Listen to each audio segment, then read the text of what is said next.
তো গাইজ আজ হচ্ছে 19শে ডিসেম্বর। আমার মেয়েকে আজকে আমি হসপিটালে গেছিলাম, গিয়ে চেক আপ করিয়ে ইঞ্জেকশন দিয়ে নিয়ে এসেছি।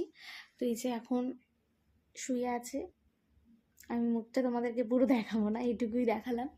তো যাই হোক, একটা পা তো পুরো ফুলে গেছে, আর ওর এখন 2.5 মাস চলছে।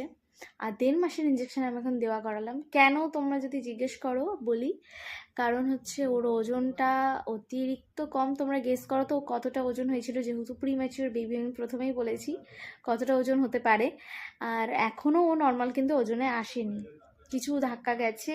তোমরা অবশ্যই জানতে চাইলে তোমাদেরকে জানাবো, আস্তে আস্তে তোমাদেরকে আমি সবই শেয়ার করব। তো যাই হোক, আজকে তাও ডাক্তার দেখালাম। ডাক্তার বললো হ্যাঁ ইঞ্জেকশনটা দেওয়া যাবেই, ভ্যাকসিন দেওয়া যাবে, কারণ ভ্যাকসিন না দিলেও নয়, ভ্যাকসিনটা দিতেই হবে। তো যাই হোক, আজকে গিয়ে আমি আর মা গিয়ে ওর ইঞ্জেকশনটা দেওয়া করিয়ে নিয়ে এসেছি। তখন জ্বর এসছিল হালকা, এখন একটু ঠিক আছে।